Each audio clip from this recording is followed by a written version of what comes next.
Sorry, is that too loud? No? Okay. We're going to get started in about 1 minute. I just wanted to wait for the few people that are out in the hall to come in. So if you haven't already, please grab a bite to eat and then go ahead and sit down.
Chairs up here open if anybody's looking for a seat.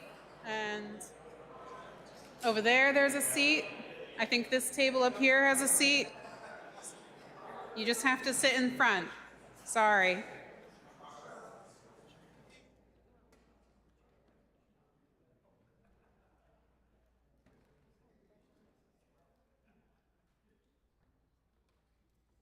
Wow, that was great. I didn't have to tell you all to quiet down. Thank you. Okay, I think we can go ahead and get started. Good evening, everybody, and thank you for joining us tonight. For those of you I haven't met yet, I'm Jenny Gingras. I'm the Director of Planning for the town of Westborough, and I'm glad to welcome you to this public meeting for the Downtown Improvement Project. This project is focused on making downtown safer, more accessible, and more enjoyable for everyone, whether you live here, work here, or simply just like to stop by. Our goal is to create a space that's welcoming, functional, and vibrant. So tonight we're going to walk through the project scope, share where things stand today, and discuss how you can stay involved as we move forward. This design phase is supported by a MassWorks grant, which is an example of how state funding can help bring community-driven ideas to life. Improving our downtown has long been a shared goal in Westborough. It has been a consistent theme in planning efforts dating back to 1982, and it's come through clearly in every plan and public engagement effort since. From the 2003 master plan to the 2018 strategic plan and the 2021 master plan and beyond. That feedback has helped shaped a clear vision. In 2024, that vision came together in a downtown plan, a document built on the years of public input and engagement. One of the major components of that plan is redesigning the rotary to make it safer and more functional for drivers, pedestrians, and cyclists. At the center of that design, as you will see in the downtown plan, is a triangle concept that we're calling it, which proposes a new traffic pattern to improve safety and circulation while creating new opportunities for gathering space and landscaping. Over the past year, we've hosted a scavenger hunt survey, 2 public workshops, and a joint planning board select board session to review community feedback and determine next steps. Your input has guided this work from the beginning, and it will continue to shape it going forward. We're also grateful to be working with Kimley Horn, a consulting team with extensive experience in downtown planning and design. So they are leading the design process and will walk us through the latest concepts shortly. So thank you again for being part of tonight's conversation. Your participation is what moves this work forward. We're excited to continue shaping a downtown that serves the whole community and reflects what makes Westborough unique. Thank you.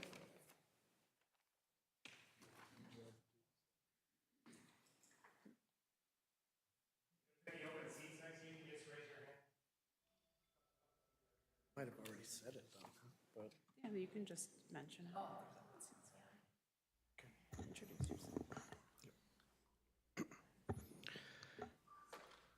Thank you, Jenny, and welcome to everyone. This is a great crowd, that's for sure. So all those yard signs and notices really worked. So tonight what we're going to do is we are going to go through a number of things. The schedule for tonight is to let us make a presentation that we're going to try to give you some information on where we came from and then where we think we're heading. And then we're going to stop and break out. So at every table, we're going to have a sort of a work session where we can talk amongst ourselves. I mean, all of us will be there. The team members will be there in the town staff to help participate in that conversation. And we'll give you some more information when we get close to that of what to do. And then we will want to report every one of the tables. We'll sort of just give some highlight of what was the main topic, a couple of points that came up at the table. As Jenny already mentioned, so we're the goals of the community, and this came from the master plan, the downtown plan, and the direction for this stage of the project was to promote a vibrant street life and mixed-use development in the downtown, have a diverse mix of uses that provide, that meet the needs of the community as well as give a reason to come downtown, really enhance walkability and pedestrian safety among other modes, expand the outdoor gathering and green spaces, and then preserve the history of the downtown. All the old buildings are still there, but maybe improve some of the aesthetics within the public right-of-way, and also meet those challenges that we face today and as we head into the future. And right now, I am gonna just let Lisa. Thanks, Bill. So earlier you met Peyton and John from our team member, and really we wanted to grab some feedback on the following, just really to get a gauge of who was here, what kind of audience, especially because this project was developed, started last year, and there has been a ton of previous plans. When looking at this, it looks like there were a handful of folks that they were aware of this plan last year. Maybe they didn't participate in all of the public engagement, such as the scavenger hunt or the public meetings. It's awesome that almost everybody here, you guys are traveling through the Rotary almost every single day or multiple times throughout the week. There was a variety when we're talking about destinations. It's a mix between Bay State Commons, restaurants and cafes, and government service facilities. When we're talking about which elements that we would like to see preserved in the downtown, a lot of them was about preserving the historic of the New England charm and also pedestrian facilities, and some for the outdoor gathering public spaces. Then lastly is talking about which elements should we really prioritize, especially when we're talking about different configuration for this project. A handful of of the responses are public realm enhancement, just like those outdoor dining rooms spaces, small parks, very similar pedestrian facilities, making sure that there's sidewalks and crosswalk markings. All of this information is very helpful, especially as we're going into the design aspect of this, which Bill alluded to. We're going to show you the initial concept. Really love your feedback then. All right, thank you, Lisa. So, as all of you know, when you're about to make some changes or propose some changes, sometimes change is hard and difficult and certainly challenging. But as we got into the project and started looking at some of the background documents, some of the old photos, we saw downtown Westborough from more than 100 years ago and then up through time. So this is 100+ years ago. There was no circle there. It was just a big open area. You had a lot of railroad tracks, trolleys, the railroad serving the industries. Another photo of that. So again, some of the things that we want you to keep in mind is of what it was a long, long time ago. And at some point, there was an identified need to change downtown to meet the needs of the time. So here you see, again, the railroad tracks are still there.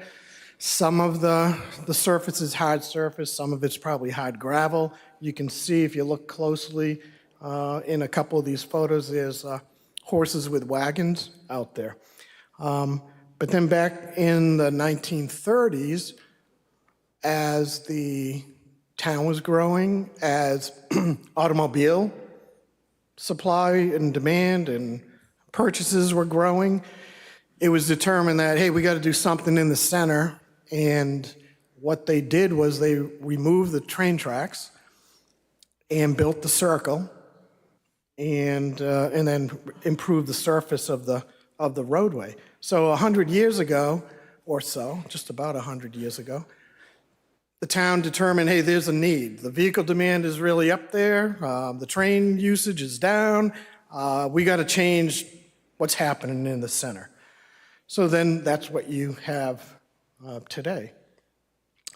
In the early 1980s, there was a study done by the University of Massachusetts, the planning department. They came down and studied the center, and they found a lot of different things, but I summarized a few of the bullets there. From the analysis in 1982, the Rotary's problems are both functional as well as aesthetic. So again, it probably looked fairly close to what you see out there today. I can't remember exactly back in 1982, although I was probably in the center a bunch of times then. But navigating a car around the circle is a harrowing and bewildering experience. That was 1982. The Westborough Rotary only makes confusing situation worse, and the Rotary Island cuts off any pedestrians, to use the green space, the circle. So picture like 1930, there was, I don't know what the population of the town was in 1930, but you had some cars, you had some car demand growing, then we had World War II, so probably not a lot of cars, new cars were added, but by 1982, there was a lot of vehicle traffic. Okay, so that was 1982. 2001, there was a master plan done, and they identified the downtown as an area that needs attention, and the issues very similar to the 82 study. And then in 2019, the Regional Planning Commission did a parking study in downtown, and we just highlighted a couple of things on the left side of the slide. They saw a need for improving guiding people through the downtown and to the parking areas. Now, again, this was a parking study, but, provide some signage and let people know where to go to park and then how to leave the parking area and get to where you want to be. They looked at, so number 2, it says convert on-street spaces to what's called parklets and street dining. So parklet is, if you've been in some communities around the state, they take a parking space and basically reuse it, and it doesn't function as a parking space. It functions as a spot where it might be outside of a restaurant, and then they'll have some benches or seats in that spot, and people can, grab a coffee, grab a meal, and sit outside. So it gives more space, because many times in the New England environment, we've tended to have kind of narrow sidewalks, and if you do dining on the sidewalk, you don't have enough room sometimes to walk by. So anyway, so parklets became, their point was try to get some activity and open space and outside, space to be more attractive to bring people into town. And then the last one was improve the infrastructure for walking and cycling. And that walking and bicycling, it just is constant through all the years that I'm aware of, that issue or those 2 points have come up. 21, the master plan was updated. One of the goals that came out of the master plan, and that had a lot of public input, was enhance the transportation infrastructure within and near the downtown to improve overall operations, efficiency, and safety for all users. And they identified a number of opportunities or potential things to examine, including revitalize the downtown area, try to create the land uses and maybe investment, the business opportunities to create a little bit of a downtown nightlife. Again, restaurants or activities that can bring people down and enjoy, the center. And enhance open spaces and parks. And then lastly, leading up to where we are now, the 2024 downtown plan study built off the master plan. They did a lot of work, as Jenny indicated. But at the end of the day, with the public input and the analysis of information and data, talking to property owners and business owners, goals were to promote a mixed-use development and street life, enhance walkability and pedestrian safety, again, popping up, expand the outdoor gathering and green spaces, but do all this while also preserving the history and keep, the design or the fabric of downtown similar. So they also identified, out of that plan, they identified very conceptually, where to improve some crosswalks and shorten the crossing distances, some ideas for creating a safer street system in where some open space could be enhanced.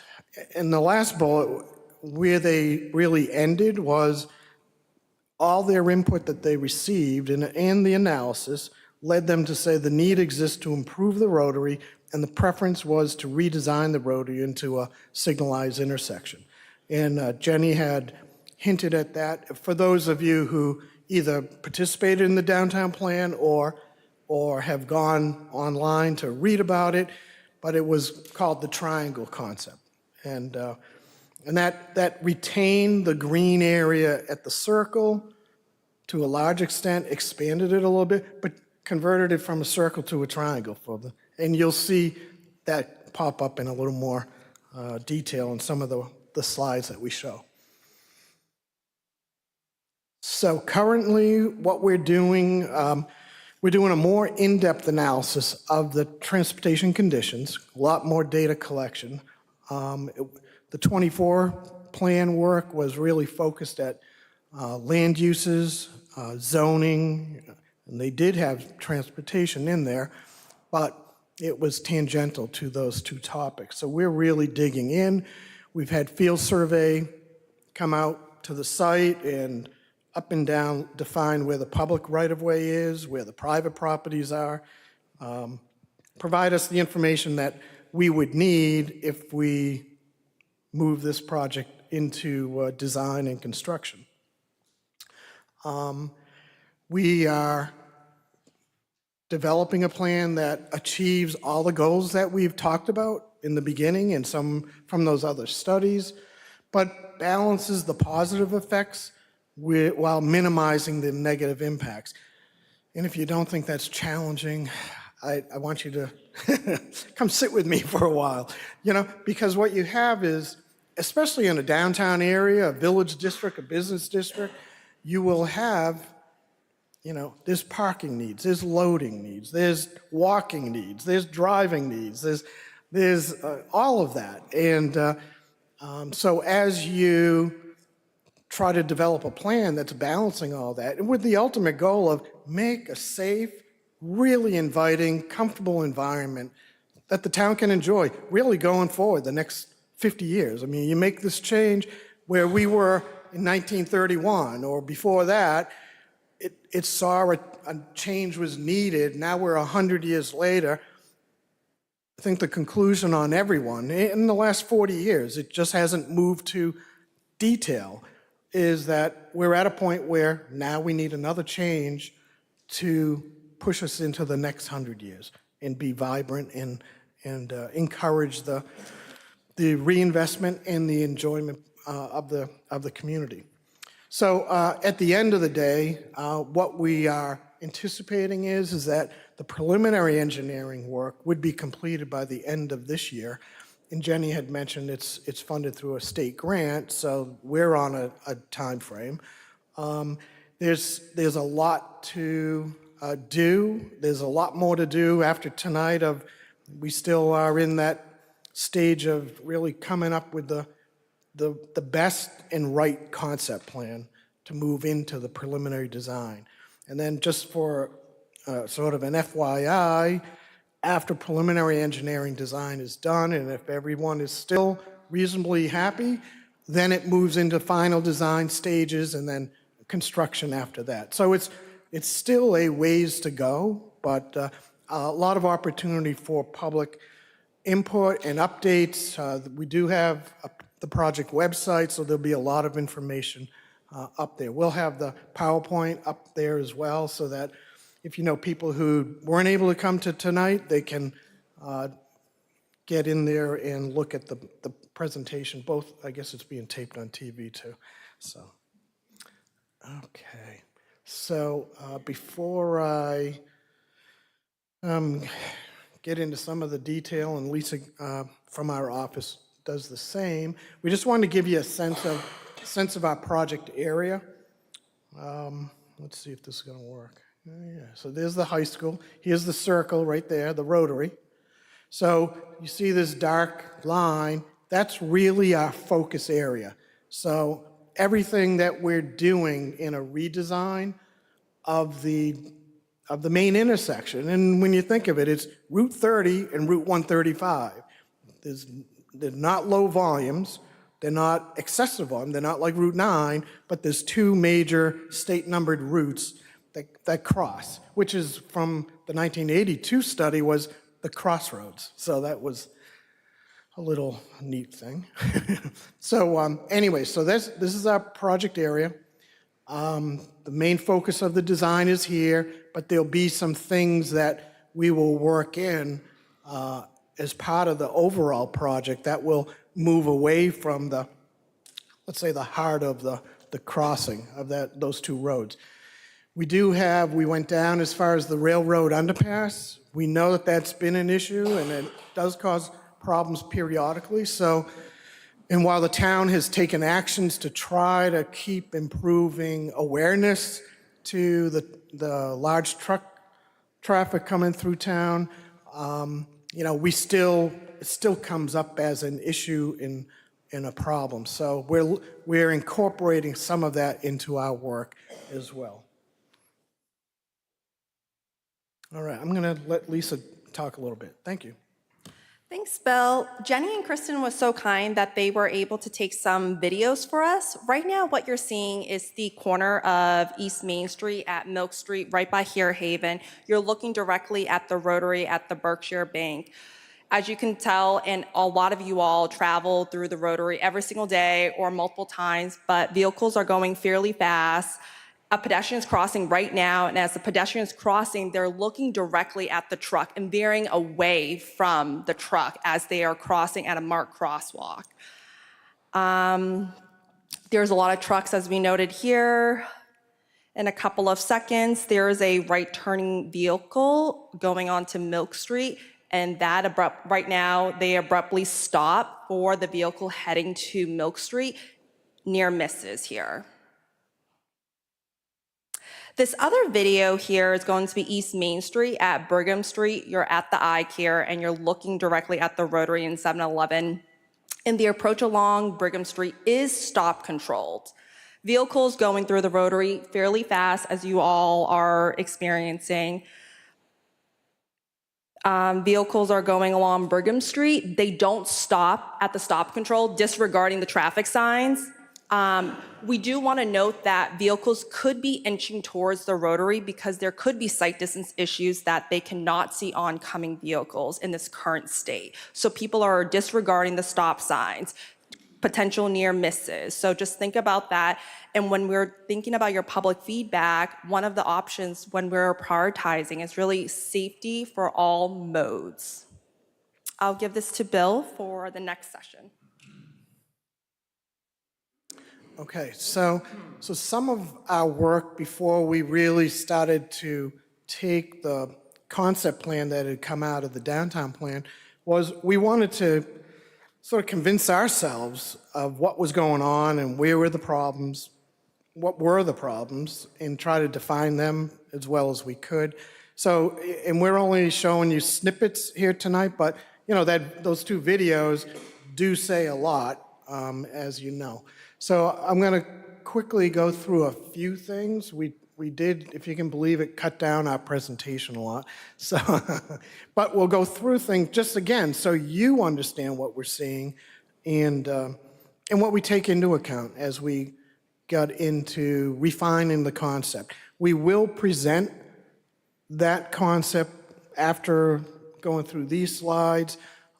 We will show you some ideas and opportunities of things to do. So, and that'll be one of the things we really hit on at the table talk.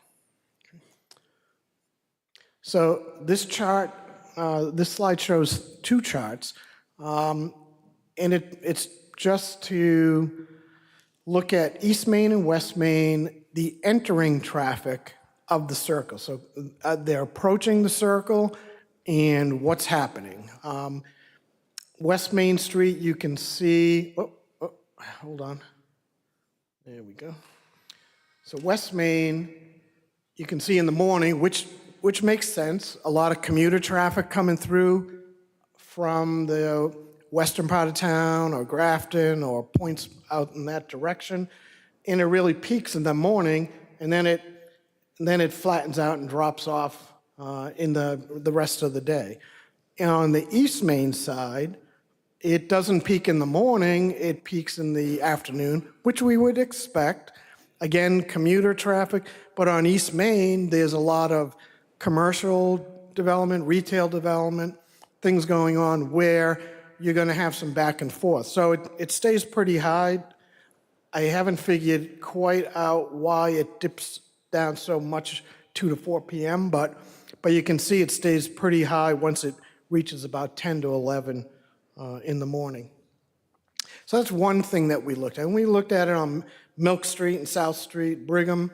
So we have all that. We just didn't want to talk for a couple of hours tonight. But another thing we look at is, again, that entering volume, what's going on. So this is East Main Street. Oh, man, where's that dot? There you go.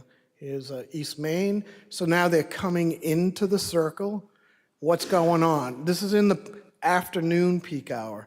So we looked at the morning peak hour, we looked at the midday peak hour, we looked at the PM peak hour. PM peak hour is late in the afternoon, commuter type time. So we saw 46 or almost half the traffic coming into the circle from East Main, going through onto West Main, but 17% taking a right on Milk, and a very large proportion of traffic turning left onto South Street.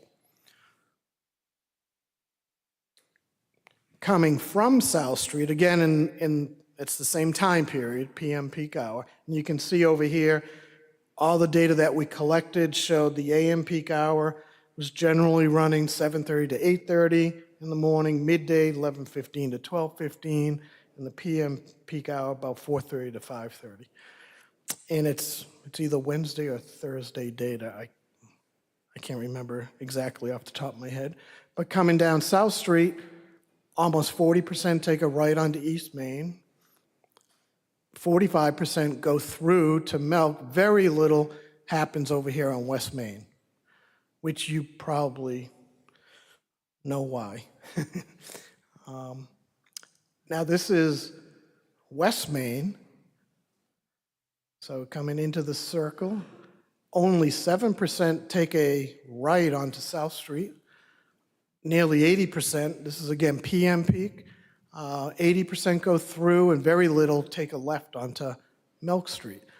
But when you look at the network away from the center, we know with School Street and Church Street, a lot of the movement between the areas sort of west down Milk Street as well as east along South Street are using Church and School Street to reach those points. So they don't come, the circle is that much of a either hassle or confusion, or they don't feel safe, or they're thinking they're saving time.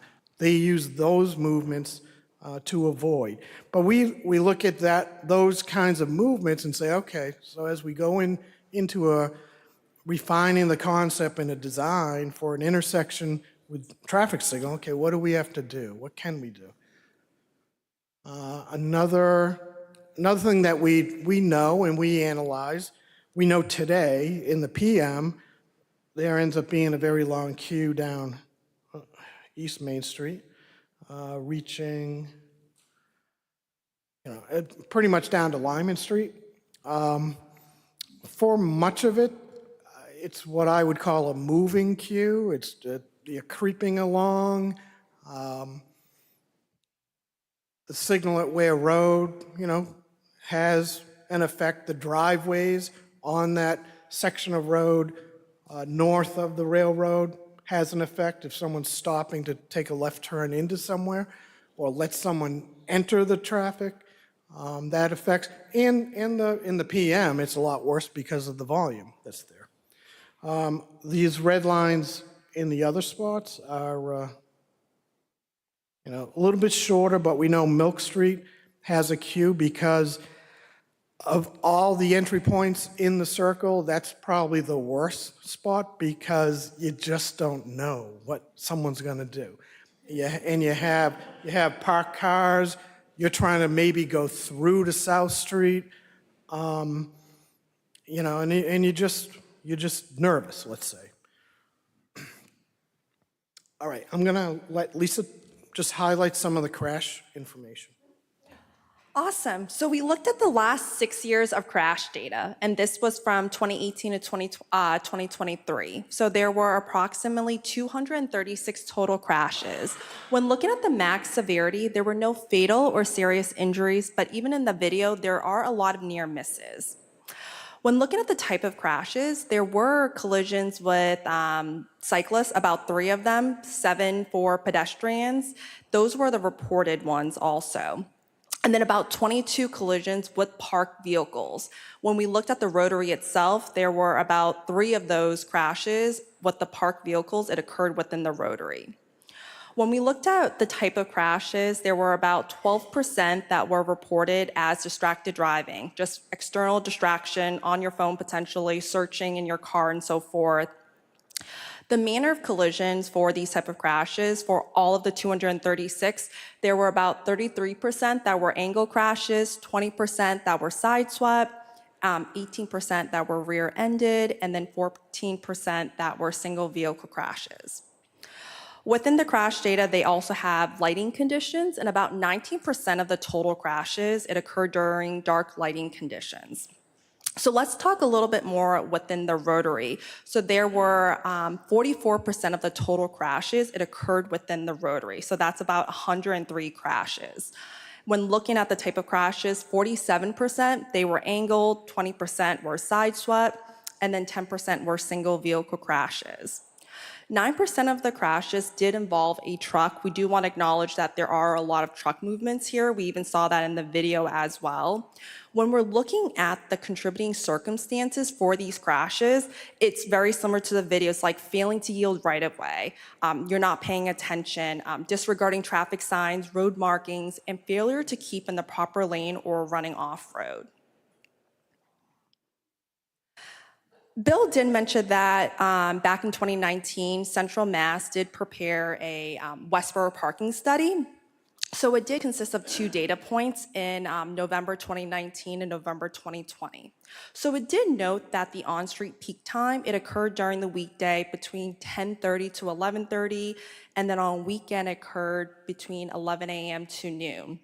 So that just means that during these time, about 85% of these on-street parking spaces, they're vacant. It is good to note that when we're looking at their study, their on-street parking study, it extends far past our study area.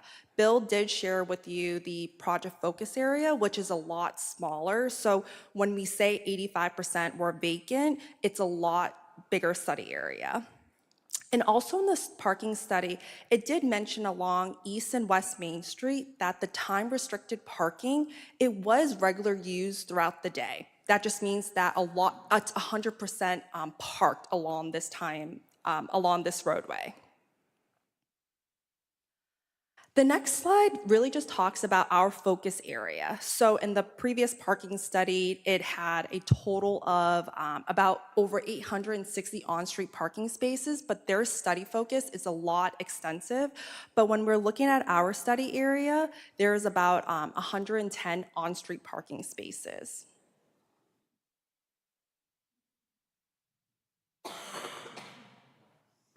So the railroad underpass, so this just highlights some of the information that we know.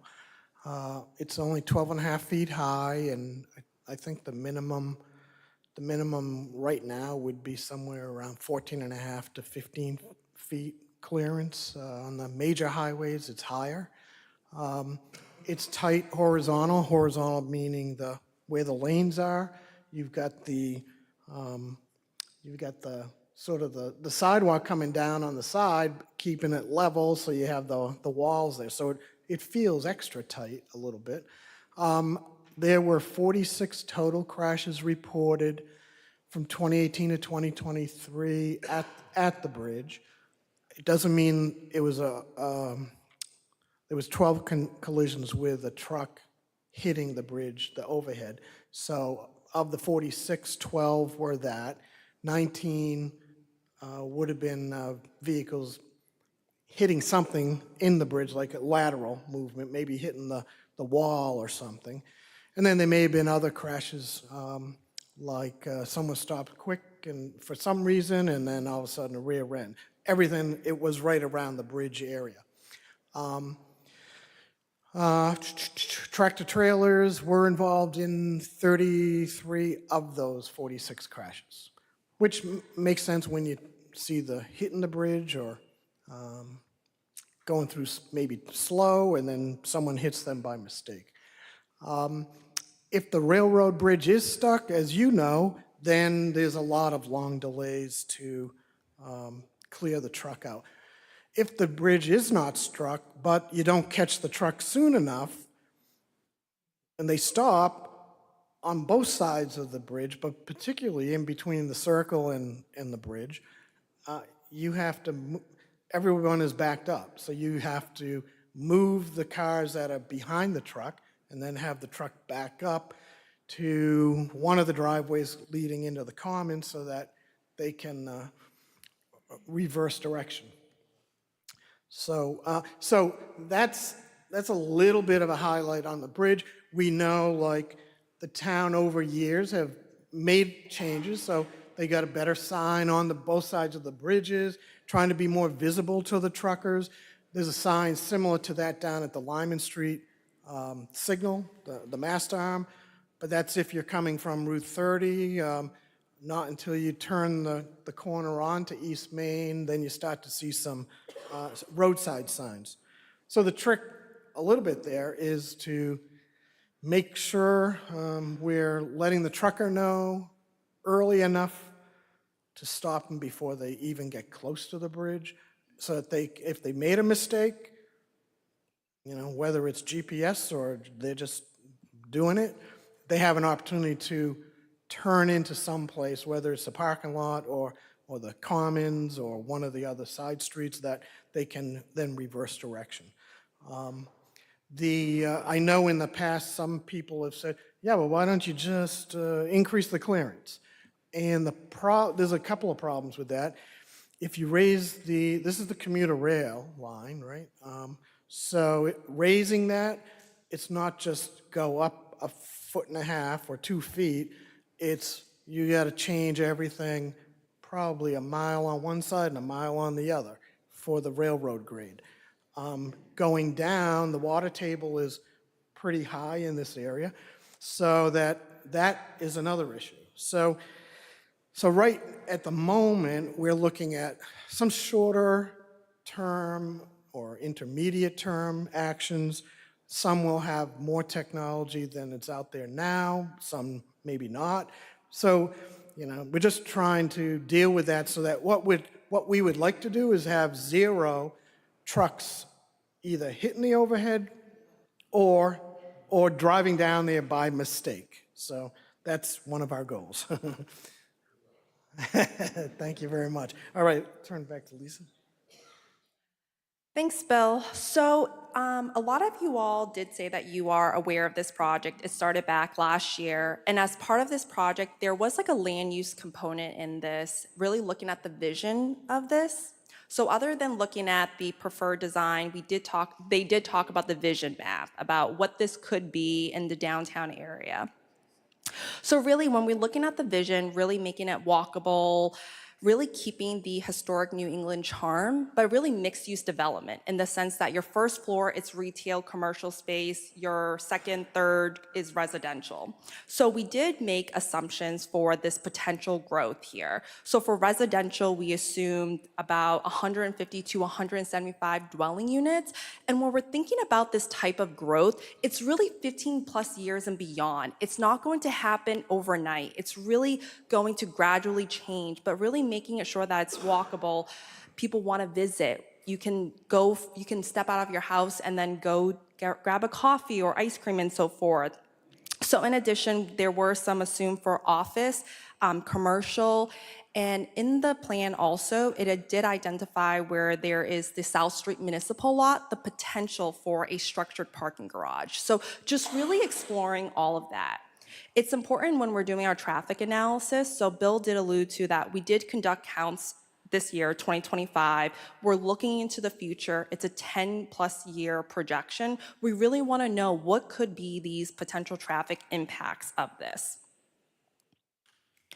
So when we assume all these type of intensities in the sense that there could be 150 dwelling units, it could be up to 15,000 office, it could be up to like 100,000 for commercial square foot. We want to look at how many trips are actually going to be generating. So what you see here, it's going to be about like a weekday daily. It's going to be generating about 7,400 trips. And then when looking at the AM peak hour, just the busiest time, it's about 438. And then the PM, it's about 804 total trips. But when we're looking at what's the percentage actually going through the circle, it's about 60% of the trips. Sometimes these trips, they're not always entering the circle. The next couple of slides, we're gonna show some simulations here. The first one is that it's a 2035 volumes with the existing rotary configuration, and this is displaying the PM peak hour. The different colors are starting to appear, and this is showing the speed. The speed is starting to slow down when you look at the colors orange and red, and you see that along East Main Street, West Main Street, South Street, and even Brigham Street. We do want to recognize that even today, in today's conditions, that queue or cars are backed up close to Lyman Street. It's going to be very similar when we're thinking about 2035, just thinking about the background growth rate, this type of development that could occur. So really experiencing long delays when we're thinking about the existing configuration, and then thinking about when people are entering the circle, the rotary, there's driver's confusion. People are not actually stopping at locations. People are failing to yield right of way and so forth. The next video is we tested a scenario for a conversion of a traffic signal. And this also includes realigning Brigham Street and also changes along Milk Street. In this scenario here, when the traffic is turning left turn on East Main Street, they are able to go through to the next signal here. So these are going to be coordinated signals, and they're able to go through. So very similar to the existing rotary configuration, the previous simulations, there are delays and traffic speed will slow down along with the queue. But in this scenario is that traffic from the specific movements, they will be clearing up and able to move through these intersections when they have the green lights. So quick recap about the capacity analysis that we do want to recognize in both the existing configuration as well as the proposed conditions with the traffic signal is that East and West Main Street, it is experiencing long delays. That just means that vehicles are going a little bit slower and there are extensive queues. But when we're looking at the potential lane configuration with the signals, there are dedicated left turn movement, just that when you are trying to make a left turn movement, you have the right of way. And that also pedestrians are able to cross safely, especially with the exclusive pedestrian phase. The traffic signal really does provide a time interval for movement, and it does reduce those conflict points. And there is higher traffic along East and West Main Street, as we were showing with you all the traffic. But traffic can move, but it also accommodates the other legs, such as like Milk Street and South Street. Those legs are also going through the intersection and passing through.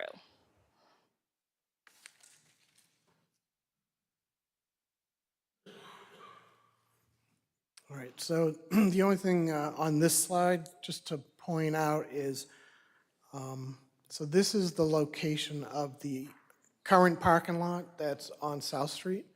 And we just wanted to highlight, because in the future they've talked about, well, maybe if we do need additional parking, maybe a small parking deck could potentially be down there. So this blue area shows 300 feet from the center of that parking lot, and the pink area shows 600 feet. So you can see if a major source of parking was in that location, you really could serve much of the core of downtown in terms of reaching your ultimate destination, assuming you have a safe pedestrian route and safe crossings. Okay, in summary of the problems or the needs, the issues, so these highlight some of them. Certainly wide pavement throughout the existing circle, making it a little tough for pedestrians to cross, long crossings, and you have multiple conflicts of moving traffic coming at you from a lot of different directions.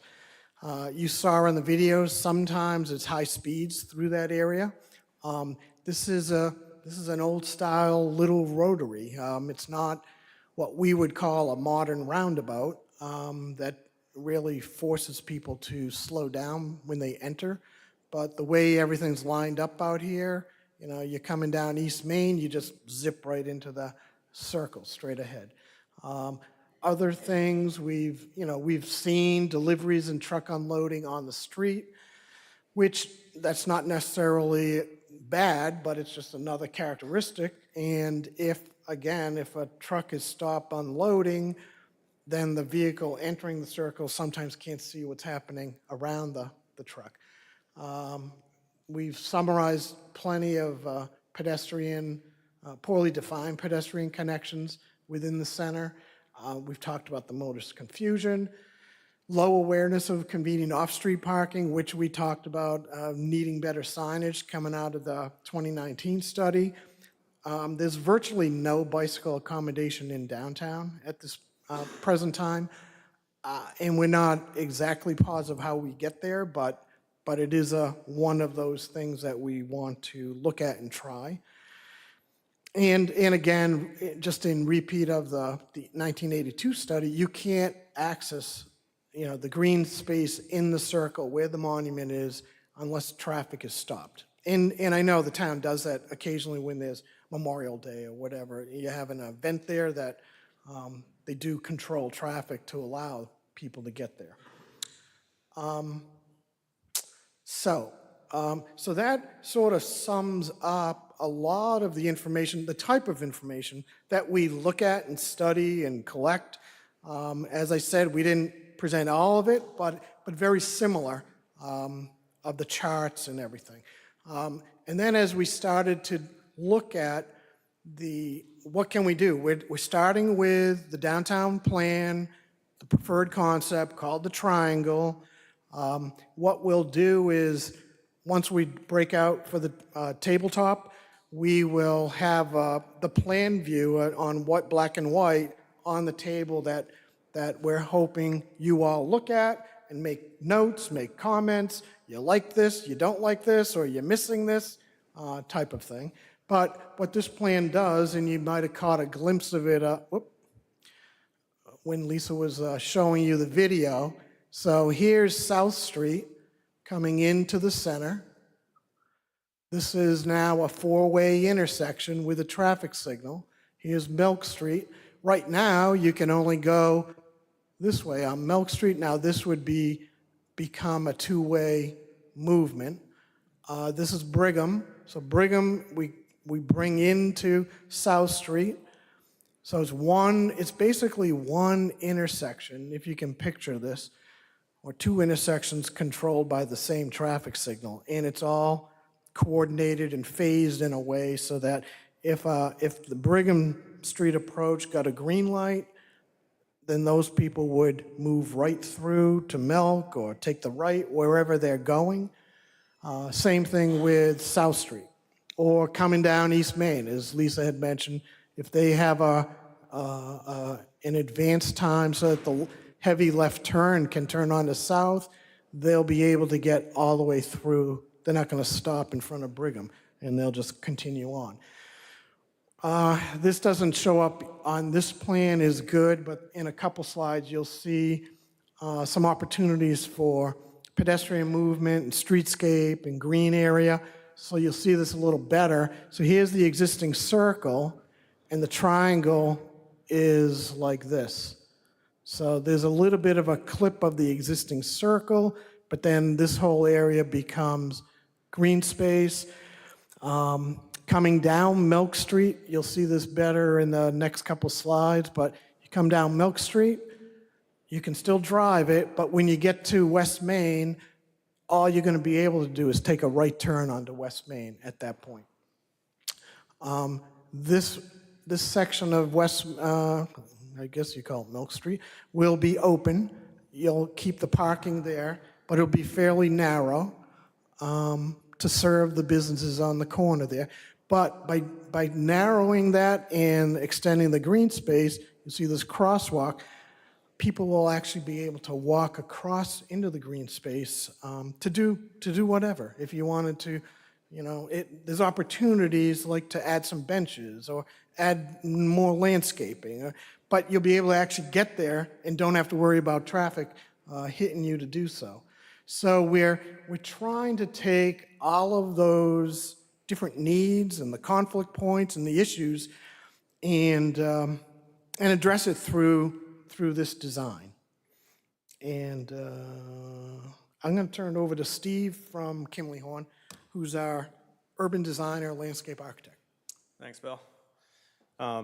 So you've heard all of the comprehensive traffic and vehicular analysis that we've done in the overview, but I want to shift to the focus on the pedestrian experience. As we discussed earlier, one of the primary goals of the Downtown Improvement Plan is to create a safe, unified, and walkable community. We began with an analysis comparing the proposed downtown improvement concept against the current conditions. This allowed us to identify the areas where improvements would have the greatest impact on pedestrian safety and comfort, while also revealing key opportunities to enhance connectivity throughout the downtown core. This analysis informed the initial concept, which highlights the opportunity to create a cohesive pedestrian and open space network throughout the downtown. Our approach centers on developing a unified landscape vocabulary that touches upon the historic character of the town, includes open spaces, street trees, pavement surface treatments, and seating areas that work together to create a pedestrian experience throughout the entire downtown. Here, for example, let's see if I can get this to go. Yeah. You can see how we can connect the Bay State Green through a pedestrian corridor to connect what I'm calling the Monument Green space, Main Street, and Milk Street. This way, we're creating a unified network that's easily navigable and obvious. This design builds directly off the downtown vision plan and hopefully serve as a guide for development through the future. So this is an example of a past project that we did that demonstrates what's possible at Milk Street in particular. This was just a typical street that was transformed through strategic use of surface treatments, lighting, and pedestrian amenities to create a new pedestrian-focused experience. Like what's possible at Milk Street, this space is designed to be periodically closed to vehicles, allowing to function as both a street and a public open space. This rendering shows what Milk Street could look like with the new curb alignment, incorporating a landscape vocabulary that we've established throughout the downtown, while maintaining consistency with the overall design theme. We've included some unique treatments that will make the space stand out as a distinctive destination within the broader pedestrian network. And then this is a rendering that shows how it may look when it's closed to vehicles. And during the breakout session, we're looking forward to getting your feedback on some of these landscape amenities and surface options. See what you feel is appropriate and speaks to the history and character of the town. So that's what I got. Now back to your regular scheduled program. Oh, okay. All right, we have a couple more slides and then we'll break out. So one thing to just know on the Milk Street, this is the portion between West Main and the other end of Milk Street. When it's open to traffic, there's parallel parking that you have today, and with this design, we think we can add a few more parallel spaces over there. When you close it to, let's say it's an art festival, let's say it's a Saturday fair or whatever, we have not closed in anything, as you can see from the buildings. It's all within building to building. So it gives you a substantial amount of public space, which it had been suggested something like this in the downtown plan, but we tried to now start looking at, okay, let's look at the details of what we can and can't do or would like to do. So here, I'm just going to touch on, we're just really opening this one up now to think about it and look at it. You've done some of these things out there today. Some of them are just a simple static sign. Some of them do have the intention to blink if something, a over height truck comes down. But you end up with, there's a number of things one might do. We have the passive, more warning signs, higher visibility painting of the bridge, not having a black bridge. Maybe the bridge itself is yellow, if you can think about that. And don't let it shock you. But at least at night, or maybe it's still black, but on traffic signals, we have black backings of the signal with a yellow reflective strip around it. So it might be something like that. Low cost, quick to do, just enhance more of what you're trying to avoid, right? Flashing beacons. Maybe the two signs on both sides of the bridge are pretty good. They're pretty big, but maybe have flashing yellow beacons on both of them, which, again, I'd have to look at the detail of when the truck hits the bridge, but at nighttime, if they're the only ones on the on the road. I mean, they won't be able to miss it. Daytime, they probably shouldn't miss it anyways. But so there's that, or more active systems like, hangars. They have more high-tech kind of detectors to see overheight and then make sure that the message gets to the driver. But those have to be set back from the bridge. Again, you have to intercept early enough for them to divert their route, stop, and not get stuck and have to back up. All right, so I'm going to let Lisa. Thank you so much, and thank you for listening so attentively about the comprehensive when we're talking about traffic, when we're talking about crashes and so forth. But we're gonna go into our breakout session. So it's about 20 minutes. On the desks or on the tables, we do have some of the questions. Really, we want folks to nominate a team leader. We want to ask some questions on what's your team's perception of travel time from Lyman Street to the Rotary in minutes.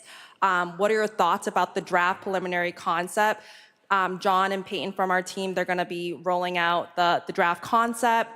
Another question is, are the proposed pedestrian facilities, are they adequate?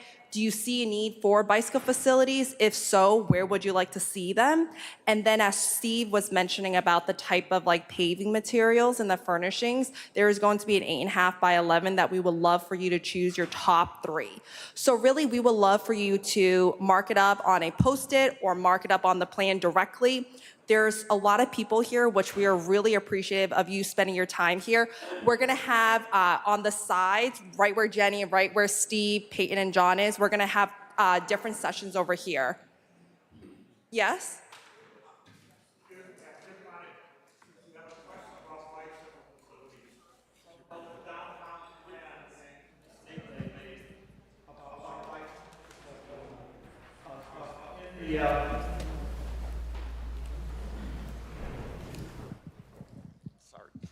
Since there was a question about our bicycle facilities on there, the information in the downtown plan about bicycle facilities is totally incorrect. There are plans to provide a trail from the back of Bay State Commons to the main office parks in the town, which would mean that with an e-bike, the typical office park worker could get downtown to shop or other things in less than 10 minutes, and so groceries and other things. There's also currently a project for part of Fisher Street, and we have plans to continue that, which would get a trail from the MBTA station to Water Street, which is only a couple blocks off of your area. So there'd be bicycle going west too, and those are both. It's not part of B-Walt. I'm the guy who created B-Walt, but these are additional bicycle facilities that have been planned. And we're told to the selectmen up to 10 years ago. All right, well, thank you. We will look at all that information. What we were a little bit talking about was on the street itself, how are we going to get people through? But that's good connectivity. Yeah. There is reason to be looking at that. So definitely that's take great this time, point. have a conversation with your group. We're gonna have facilitators going around the tables as well to have the conversation. The trail doesn't go through downtown. Well, guess what? It goes right through the Bay State grass area. Oh, really? Pedestrian and goes down South Street to the cemetery and goes back.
5 more minutes.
Oh, there we There we go.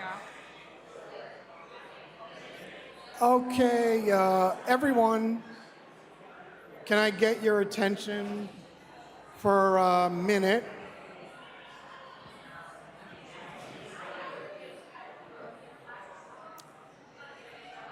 Say it again.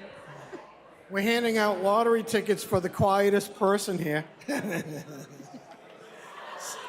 So, can I get everyone's attention, please?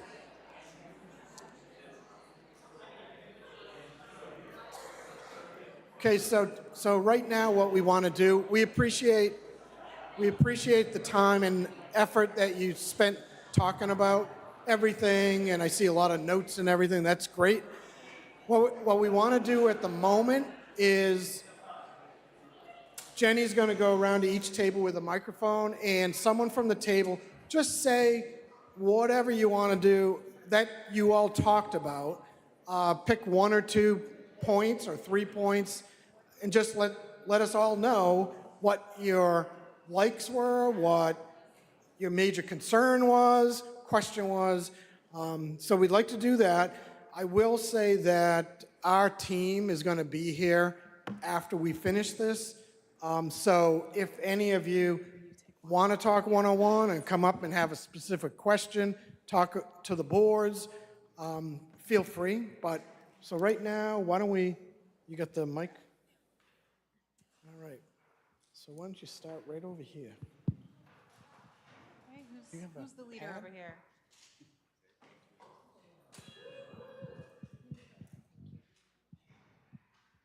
So we obviously spoke extensively about it. The first question about the travel time from Lyman to the Rotary, depending obviously the time of day, but anywhere from 5 to 10 minutes. The thoughts about the preliminary with concept, with notes, et cetera. Some of the questions that we had and our points of confusion were right by 7-Eleven and how that is going to flow. Because it starts out at 2 lanes with 7-Eleven on your right, and then it kind of flows to 3, and trying to understand how that would work.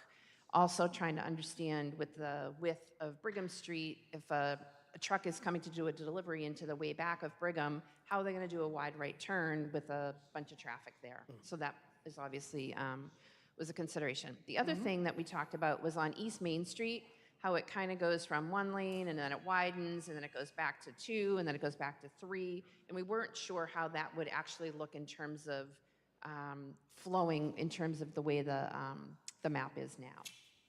So that came up. Somebody said, I'm not familiar with this, but there's something called, is it Sharrows? Sharrows for bikes. I'm not familiar with that, but I guess it's like a painting of a picture of a bicycle on the road. Yeah, but we all pretty much were in agreement that getting a bike lane in at the risk of losing more parking would not really be advisable. Okay, so the bicyclist. But I guess there are some bike racks, but more so having the bike racks at destinations, like one in front of, across the street if people are going to be going downtown to do business or something, in places where there's destinations. And then we kind of talked about, I'm sorry?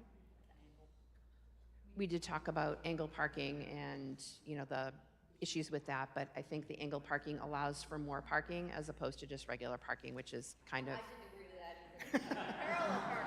I didn't say that I was agreeing to it either. I think I was just saying that it was That sounds like a lively table discussion. Yeah. And then we just talked a little bit about the materials and cobblestones, but really there's just a small section that would really where I think there's a design business like next to the King's Corner, and really just that small section there. It wouldn't make sense to do this all here next to the gas station and spending that money. And I think one of the other questions, not really on this, was how does all of this get funded? So. All right, thank you. Next.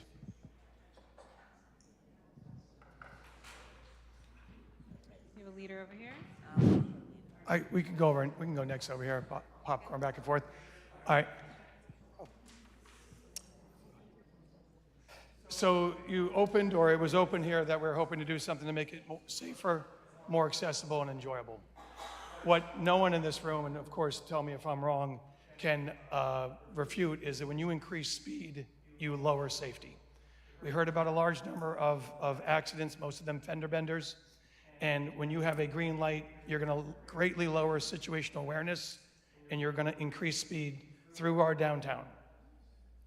And if there is an accident, it's going to be more likely to be a T-bone accident, and it's going to result in serious injuries and potentially fatalities. So we got a D- on the safety issue. Enjoyable. You're going to have cars backed up who are now idling. Music is blaring. Heat, exhaust is coming out. Anyone that was thinking about having outdoor seating in a restaurant is now going to have that next to cars idling 6 feet away. That's not enjoyable. You're going to have cars that zoom through this intersection if it's lighted when it's a green light going much quicker. I live near Armstrong. In the morning, I can hear Route 9 because the cars are going 40, 50, 60 miles an hour. Now, will they be going 40, 50, 60 here? I don't know, but they'll be going a lot faster than the ones here. You see, the system is not a mechanical system, it's a psychological system. When I'm stuck in that once a day, because I go through the rotary sometimes 12 times a day, 10 or 11 of them, I don't even have to touch my brake because it's smooth and I go right through. Not speeding, right through, because I got to turn and all that. When I am stuck in traffic, it's stop and go. I got to tell you, I'd much rather move a little bit, move a little bit, move a little bit. We have no, it was said by my neighbor here, we're going to have a huge amount of money spent. We're going to bespoil our downtown. We're going to denude it of these beautiful trees. All the graphs here have these nice drawings of what the trees will look like in a long, long time. Great, okay? And we're going to have a negligible improvement. And now maybe I'm wrong. I imagine if we were going to have proof of a big improvement, we would have seen that. I didn't see that evidence here, at least. And if you do have a negligible improvement, it's called induced demand. Remember that interesting dip that you had asked about? Like, why does it dip down around 2, 3 o'clock? It's because people like myself and maybe you all don't go through the rotary at that time of day because it might be bad. If the rotary is all of a sudden not bad that time of day, guess what I do? I start to go through at that time of day. So even if we claw back, and instead of 5 minutes, it's 3 minutes and 40 seconds, and I show up at a downtown where cars are idling or zooming by, and it's uglier. Yes, the other thing we need to keep in mind is that graph right there with the cars moving, the little cartoon. What you need is that first car being reminded by the second car to stop looking at your phone and actually go the light screen finally, okay? And you also need, the fire trucks coming through X number of dozens of times a day. And then of course the beg button is pushed by the pedestrians that this is all supposed to benefit. And that throws off that cycle. So I think we actually have an increase in the net amount of time when there's traffic. And then if this goes through, just mark my words, from this day, when you're at this rotary at 8 o'clock in the morning, you're only one there waiting at that red light, just think about the moment we had to stop what I would call an abomination. Thank you.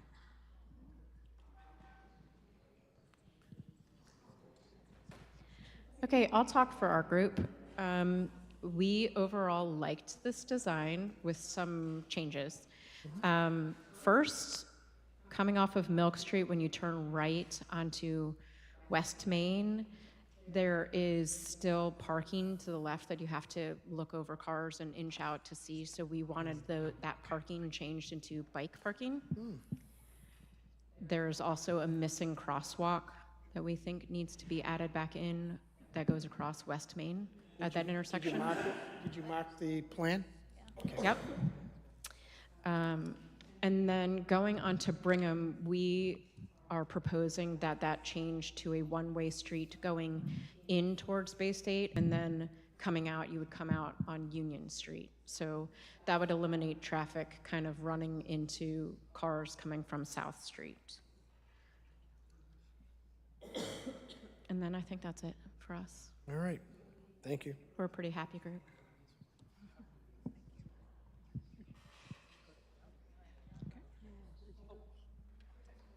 Hello. So our table generally liked the plan, but similar to the last table, wanted to make some changes. And in particular, there was a question from some folks who have businesses off Summer Street about some of the loss of parking there. So maybe there's a way to repurpose some of the proposed green space to add some of that back so that they'll have a few spots there. The notion about closing off Milk Street, we like that idea, but wondered if it wouldn't be better to consider that for Union Street, because we already have Bay State Common as a park area there. So that, I think, is in the scope of what we're talking about here, or it's close to. So maybe another way to think about that one. There were several folks who expressed concern about bike lanes through this area. I can vouch for that. I actually live in that Bay State Common area, and I've seen two cyclists trying to navigate the rotary at rush hour on sidewalks, and I almost hit one this morning because he was coming from a direction I didn't see. So I think that's got to be something we focus on going forward. Thank you. We love the granite curbs, by the way. Is it our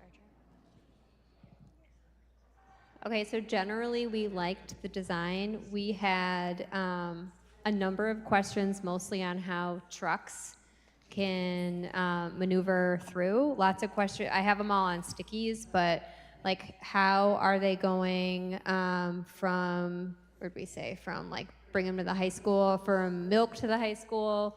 How are you turning generally if you're a truck? So it was just something that we talked about. We also talked about the challenges with angled parking and preferring not to have the angled parking, just because even if there's less traffic, it's difficult to pull out.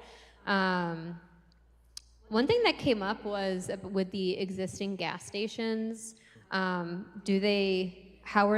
What are their like tanks currently made of, and how old are they, and can we even have something else in those spots? So that was something that came up.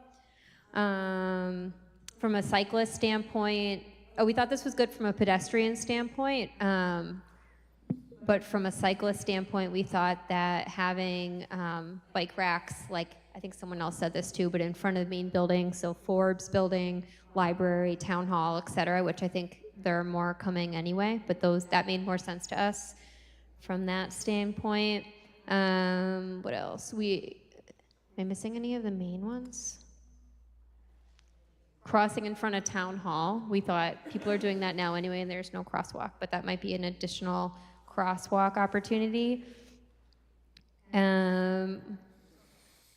Oh yeah, how do we keep people from going down Milk and going straight through South? It looks like, so if you're using the businesses that are past the turn, your only option is to go right, and maybe that's the decision. But that was just a question, like what does that look like? We had pretty mixed views on the materials. I think each of the 5 paving materials got a couple of votes. People generally liked the kind of more traditional feels, but there was a mix of all of those. We really liked the lighting, but maybe that's just at certain parts of the year or for certain events, so that we're avoiding sneakers, right? And lots of benches. We think adding more benches generally would be helpful.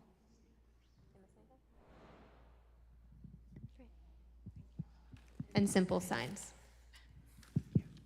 Okay. So our table had quite a few residents that live right near the downtown. So a lot of our focus was on how you actually move through the downtown as a resident that lives there and tries to get through every single day.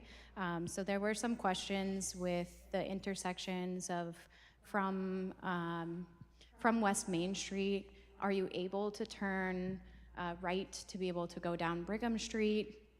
And then a question off of High Street of like where you're showing some areas marked off if they're eliminating like the left turn access there. I'm actually a resident right near the Milk Street parking lot there, and I personally would prefer to just see that road closed off and just have access to the parking lot. If it is something that's going to be pedestrian sometimes and not others, I'd rather just have like a way in and out from that parking lot and maybe like back towards the other end of Milk Street near the Dairy Queen. We also noted that even though we're discussing pedestrian safety, in some areas we're really narrowing how much room is from one side of the crosswalk to the other side of the street to the other sidewalk. In other areas, we're now proposing 4 lanes of roadway that a pedestrian is expected to cross, where in some instances it looks like that's actually widening how much distance a pedestrian would need to cross. And if the light at the intersection where we're showing South Street, Milk Street, and East Main Street combining there, those intersections may be a point where we now have pedestrians crossing when they're not supposed to, just because it could be a long wait depending on the timed intersection there. So I know personally, like if you're having 4 lanes there, that it might make more sense to have an island where a pedestrian might be able to wait halfway through if they weren't able to make it fully through or something like that.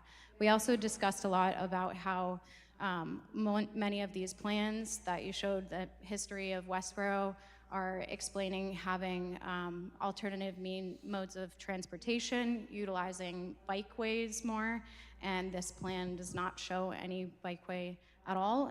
And while I know that that was one of the questions, is there a need for it? I think there is, based on what we're hearing. It's just that the Rotary is not necessarily safe to be able to commute through as it is currently, but a lot of what's shown on this plan doesn't seem to be safe for a biker as well. We also noticed the green space in the center where we're showing the triangle. Though it's expanded in some areas, we questioned whether or not it would still be utilized as a green space or if it would kind of end up the same as the circle center now, where it might not be seen as safe for kids to be there because there is still cars passing on all sides of you. So we questioned like where that, I don't know what street this is here, Milk Street continues into South Street, if that could just be like a full pedestrian zone that we're considering like Milk Street as well, where it could be blocked off just for pedestrians all the time. I think that covered most of what we had here. Oh, and then a lot of this is redirecting traffic through the Rotary. We also were wondering if School Street and Church Street would be incorporated as part of this plan. If we're redirecting traffic so that it can't necessarily go back around a Rotary and needs to take a couple lefts, that is a high volume area right now, and it is an issue just trying to turn left there from the center of town. We would anticipate that with Milk Street being a right only and some of these other areas being redirected, that would also be a higher volume area to consider including in this study and the impact. Great, thank you. So we had a lot of the same comments that other people did with, concerns about speed with the lights is an interesting topic, but some of the things that we talked about that weren't discussed prior is from Milk Street over near the fire station. How are the fire trucks going to get, and the Harvey's trucks that are obviously many of both going through the Rotary all day long, going to be able to make the radius of the new Milk Street being 2 ways to get to the Rotary area? Some other options would be to close Brigham Street to make it 1 way and Union Street to make it 1 way out. Also had concerns about the High Street exit not being able to take a left. We would prefer raised crosswalks to give pedestrians, cars more visual of pedestrians. What else? Over near Westborough TV, there's potential area perhaps I think it has to be looked into a little further for a small park of open space in the cemetery where there's not supposed to be anybody buried in that one corner. So there's been some talk about changing the parking as, what is it called, like, no, here in front of the town hall. So I guess like parking along the town hall to the liquor store is kind of troubling. It is now, what do you call it, like arrowed? What's the word I'm looking for? Angled, thank you. It's now angled, but currently, even with it being angled, in front of the coop, I mean, I have a Yukon, it's very hard to get by. Sometimes you have to like wait and stop if there's like a pickup truck there. So, I mean, I don't know how you could change it from the angled parking. Did I miss anything? All right, I think that's about it.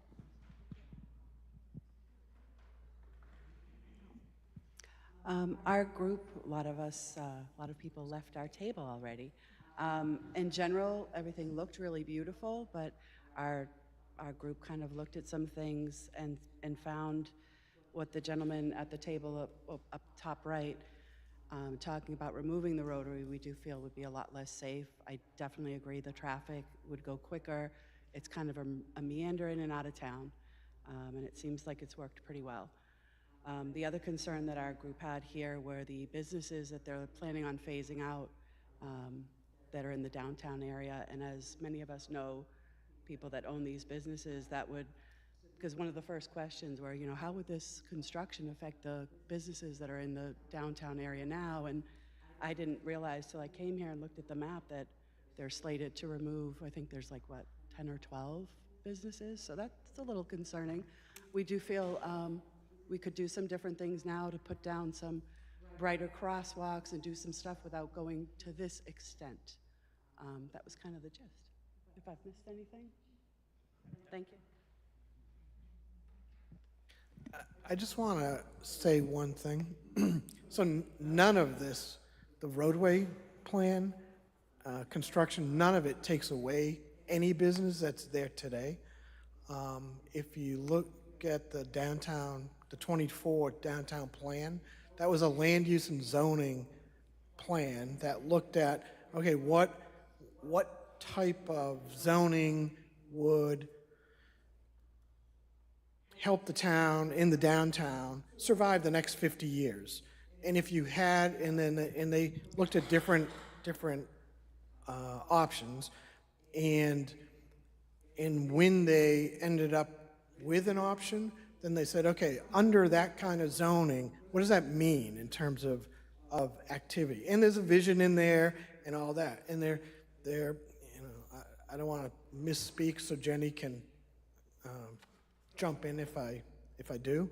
But, you know, over that 30, 40, 50 years, you know, one of the goals in that vision is to have auto-related uses like gas stations out of the downtown and let that land be redeveloped or revitalized into something else. So none of the roadway plans that we talked about tonight, none of it even in the 24 plan, which is a vision and mechanisms, do that as well. So every business that you see today could be there the next 50 years. But the zoning allows, let's say, that property owner to say, hey, you know what?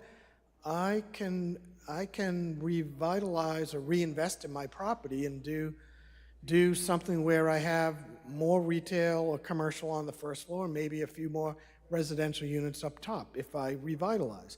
So that's all that is. So I just want to make that clear that none of this transportation plan does anything like that. We're totally within the public right-of-way, which includes in most cases, every sidewalk or most of the sidewalk, and the roadway system, the green space, is all public right-of-way, owned by the town. So we were pretty divided as far as new plan versus existing. A couple of things that we'd really like to see is maybe, put the bike lanes in and parallel parking. I think those two could coexist. Better crosswalks, moving the crosswalks. They don't have to be right at the intersection. Having a crosswalk, for example, in front of Town Hall and back closer to Union Street instead of right near the Rotary would be a lot safer.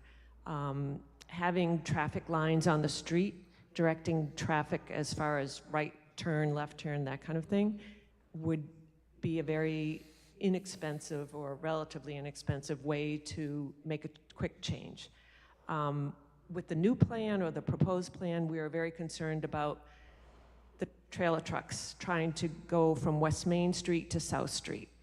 The turn radius is almost, they couldn't make it in our vision. And also if they wanted to go from West Main Street to go down to Brigham Street, which a lot of them do, no way they can make that turn, especially with snow, rain, or whatever else. We were concerned again about trucks going from West Main Street in front of, say, like Ferris Flowers, and making that turn in that short, more narrow side street. I don't know what you want to call it, opening. We didn't think that they could do it. We sort of liked the idea of Milk Street, if that was feasible, if you could do it. But again, the right turn only, you got a truck all of a sudden they're going to go straight across if they made a mistake, really didn't intend to just make a right-hand turn. So going across there would be very difficult. We'd really like some more signage. We like the bollards, and we'd like some more park benches downtown. And we did like the idea of closing off Union Street. We thought that was really a pretty smart, easy move to do. I think that's about it. Thank you.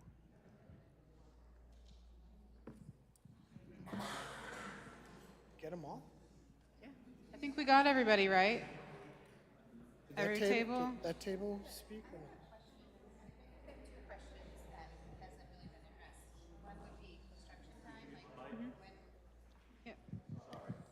Sorry, I had a couple of questions that I'd noticed hadn't been addressed at all, and I assume it will come eventually, but construction times, what time of day would be fitting to reconstruct the downtown Westborough, considering all the traffic we have going through there now?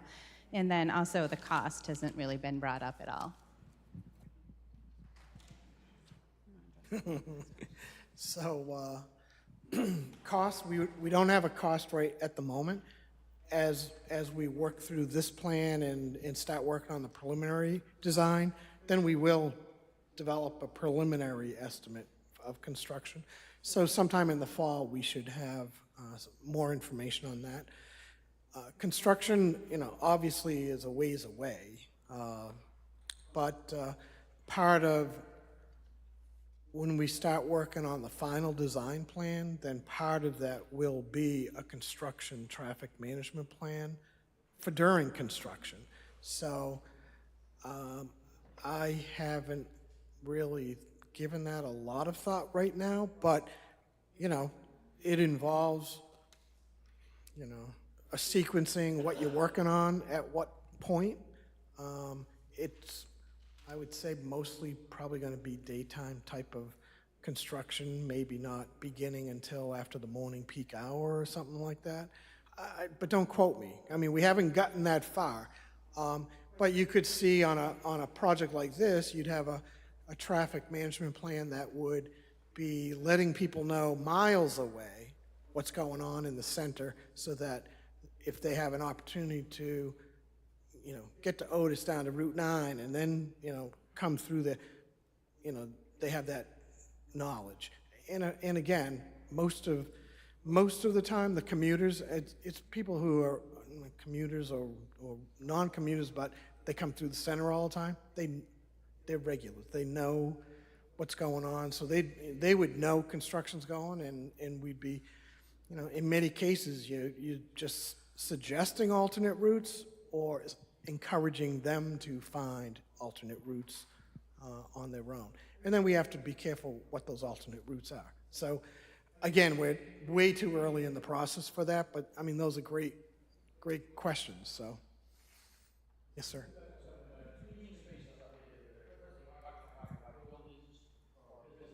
Correct.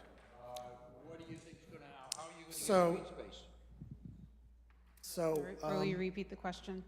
yeah, so the question was, there's a couple of green spaces shown up there that right now are on private property where businesses are. So we're not saying they're gone with this, but this was taken from that 24 vision plan that said over some period of time, it may be that, like the gas station in between the two sections of Milk Street, maybe eventually they close down and, okay, I mean, but if that doesn't happen, then that green space in that little triangle, it stays how it is today. So what we did with remember when we were presenting this, we talked about some of the visions have been to tie the downtown area, the town hall area, the high school area, Bay State Commons area, tie that pedestrian movement together. So we built on that and showed, okay, well, potentially you can see that pink ribbon that was in here through that zone. It may take 50 years. It may take 10 years. It may take 100 years. But what we've shown is here's how things could be, and it shows a path. Let's say the other site that you're talking about is right here. So that may exist for a long time. It's part of it's auto body. I forget what the other use is in the building. So we know, that may happen. But if there becomes an opportunity for redeveloping that site, then there's something to keep in mind. Let's say the property owner comes into the town and says, I want to redevelop this parcel. Town's able to go back to this and say, all right, we'll work with you.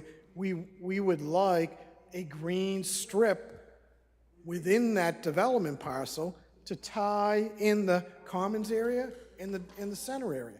So again, it's in some respects it's a blueprint, but it gives something. It's not saying it's happening tomorrow. The main thing that would happen with this project would be the roadway activity through the center, whether it's Milk Street, Main Street, South Street. Yes, sir. So far, we've talked a lot about whether we should get rid of the rotary and put in lights. I really think it probably might make an incremental change during the. I think it'd make an incremental positive change during the peak periods, possibly. But it's going to be a lot of money spent. And to me, I think we're kind of rearranging the deck chairs on the Titanic here with looking just downtown. I think what we should be doing is having a vision for the next 25 or 30 years that says, we're just going to have pedestrians downtown. We're not going to have cars running through there. And I think what we haven't seen is a plan that stops traffic going down that one street in Westborough. That's the problem, not the rotary, I think. I think, we can equivocate over lights versus the rotary. We can equivocate over safety. We can equivocate over speed.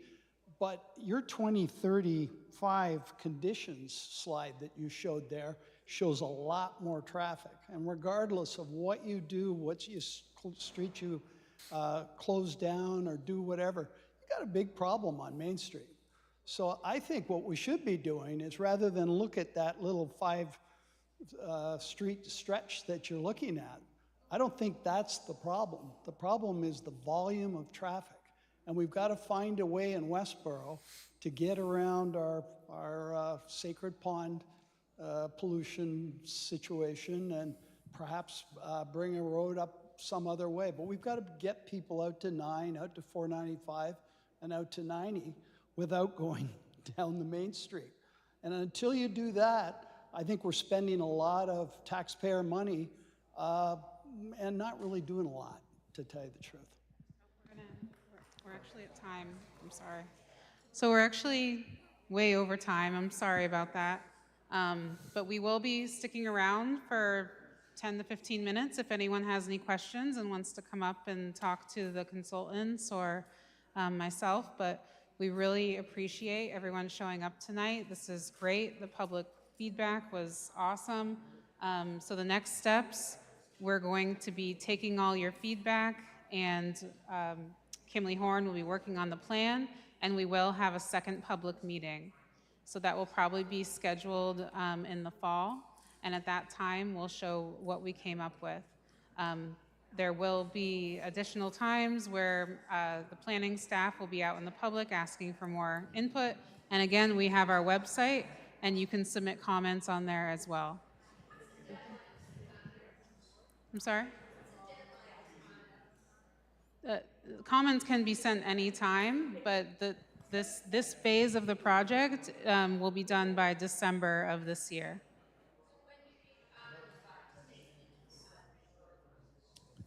I'd say over the next few months, if you have preliminary comments, to send them. Okay. Do you have anything else? Okay.